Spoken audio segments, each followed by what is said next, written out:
Hello दोस्तों, कैसे आप सभी। मैं बसंत कुमार आप सभी का स्वागत करता हूं एक बार फिर से एक नए वीडियो में। और आज हम लोग देखेंगे आपके क्लास 11th का थर्ड इक्वेशन ऑफ मोशन देखेंगे। इससे पहले हमने दो इक्वेशन ऑफ मोशन एक वीडियो में मैंने अलग अलग वीडियो में मैंने कवर अप कर दिया है, ठीक है। आज हम लोग देखेंगे थर्ड इक्वेशन ऑफ मोशन, ठीक है। और वो भी किससे, तो कैलकुलस मेथड से देखेंगे। जो कैलकुलस मेथड है ये मेथड थोड़ा सा डिफिकल्ट तो नहीं है, लेकिन ये कैलकुलस मेथड पूछता है आपके एग्जाम में, इसीलिए इसके एग्जाम के पॉइंट ऑफ व्यू से देखें तो ये बहुत इंपॉर्टेंट क्वेश्चन बन जाता है एक तरह से, ठीक है। और इस पे न्यूमेरिकल भी बनते हैं, तो दोनों चीज़ जरूरी है। न्यूमेरिकल के लिए भी ये तीनों इक्वेशन ऑफ मोशन जरूरी है, ठीक है। और इसके इंटीग्रेशन मेथड से भी, चूंकि है इंटीग्रेशन मेथड से दिया हुआ है, तो ये इसके लिए भी जरूरी है, ठीक है ना। ध्यान रखेंगे। चलिए हम लोग क्या करते हैं, बिना देर को बनाते हैं थर्ड इक्वेशन ऑफ मोशन। चूंकि हमें पता है, थर्ड इक्वेशन में लिख देता हूँ। थर्ड इक्वेशन मोशन क्या होता है, तो वी स्क्वायर बराबर होता है यू स्क्वायर प्लस 2s। अगर किसी भी प्रकार कोई दिक्कत आती है इसमें, जहाँ समझ में नहीं आता है, तो मुझे कमेंट जरूर करें, मुझे बताएं कि यहाँ दिक्कत आ रही है, ठीक है। तो हम चूँकि हमें पता है, अब हम लोग क्या करते हैं, इसका कैलकुलेशन देखते हैं। चूँकि हमें पता है कि a बराबर क्या होता है, वेलोसिटी अपन टाइम होता है। एक्सेलरेशन बराबर क्या होता है, वेलोसिटी अपन क्या होता है, टाइम होता है, ठीक है। तो वेलोसिटी अपन टाइम होता है, एक्सेलरेशन बराबर, तो क्या इतना ही से हमारा इसी से बन जाएगा। एक चीज़ हम लोग देखें यहाँ पे, अगर मान लेते हैं यहाँ पे हम लोग अगर ds अपन ds से क्या करें, मल्टीप्लाई करें, तो कोई दिक्कत नहीं होनी चाहिए, क्योंकि ds अपन ds करके कितना हो जाएगा, 1 हो जाएगा। और ये 1 क्या होता है, एज इट इज़ होता ही है हर एक नंबर, हर एक जहाँ भी हम लोग लिखते हैं कुछ वैल्यू लिखते हैं, तो ठीक है। अब देखें यहाँ पे, तो ये देखें, तो ये ds अपन dt, जो मैंने इसको क्रॉस ऐसे लगाया है ऊपर नीचे, ये ds अपन dt क्या होता है, तो ये होता है वेलोसिटी, ठीक है।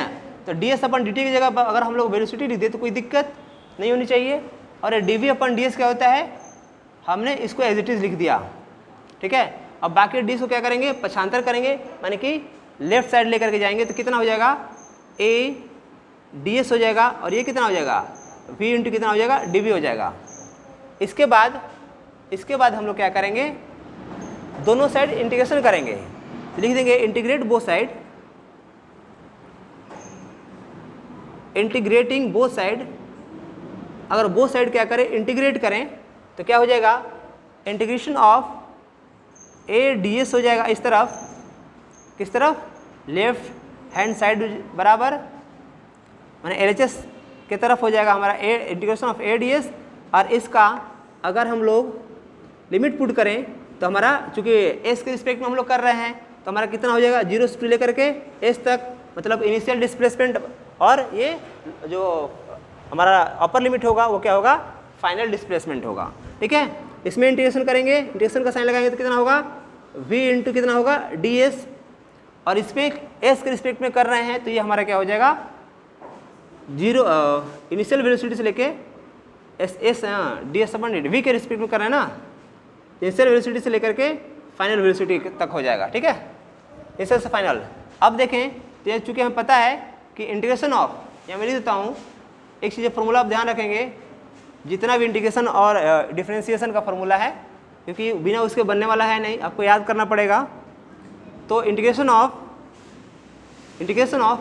x dx बराबर होता है, ये क्या हो जाएगा, इसका पावर x का पावर n+1 बटा क्या होता है, n+1, ठीक है। इस तरह से ये फॉर्मूला काम आता है इंटीग्रेशन का। इसको अगर यहाँ पे अगर हम लोग करें तो कितना हो जाएगा, ये हमारा क्या हो जाएगा, a कांस्टेंट वैल्यू है, कांस्टेंट वैल्यू क्या हो जाएगा, बाहर हो जाएगा, ठीक है। बाकी बचेगा 0 से लेकर के s तक, कितना हो जाएगा, ds इक्वल, यहाँ पे क्या हो जाएगा, इसको हम अभी बताएं क्या हो जाएगा, इसका इंटीग्रेशन ऑफ इनिशियल वेलोसिटी से लेकर के फाइनल वेलोसिटी तक, ये हो जाएगा v का पावर 2 अपन कितना हो जाएगा, 2, ठीक है। और ये कितना हो जाएगा, इतना ds।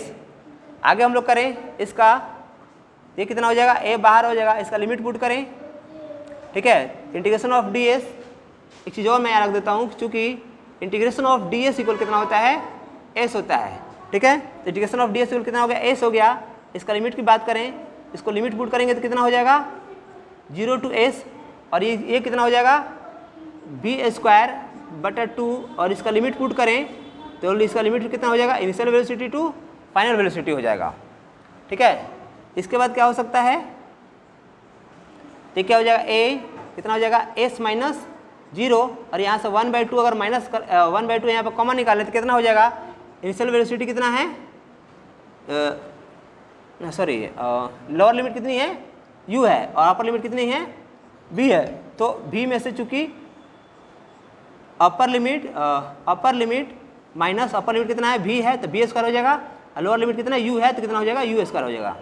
ठीक है, इस तरह से ये क्या होगा, आगे देखें यहाँ पे, तो ये a और s में s माइनस 0 कितना होता है, s होता है, s माइनस 0 s हो जाएगा और a में क्या होगा, मल्टीप्लाई हो जाएगा तो क्या हो जाएगा, ये s हो जाएगा और यहाँ पे 1/2 कितना हो जाएगा, ये हो जाएगा हमारा v स्क्वायर माइनस हो जाएगा u स्क्वायर। ठीक है, और यहाँ से इसको 2 को पक्षांतर करें तो 2as हो जाएगा बराबर कितना हो जाएगा, v square minus u square. इसको इधर लाएंगे तो कितना हो जाएगा, u स्क्वायर प्लस 2as बराबर कितना हो जाएगा, v स्क्वायर। यही हमको क्या करना था, प्रूफ करना था। तो इंटीग्रेशन मेथड से हमने आज प्रूफ किया। ठीक है, और ये बहुत इंपॉर्टेंट, इसका इंटीग्रेशन मेथड से बहुत इंपॉर्टेंट होता है। ठीक है, चाहे फर्स्ट इक्वेशन मोशन हो, सेकंड इक्वेशन मोशन या थर्ड इक्वेशन मोशन हो, तीनों क्या करता है, जरूरी से जरूरी कुछ ना कुछ कोई ना कोई पूछता है जरूर है आपके 11th क्लास में। ठीक है, खास करके इस पर क्या होता है, हमारा न्यूमेरिकल भी बनता है। तो इसको क्या करें, ध्यान रखें, इसको बढ़िया से बनाएं। कोई दिक्कत आती है तो मुझे कमेंट जरूर करें। ठीक है, धन्यवाद।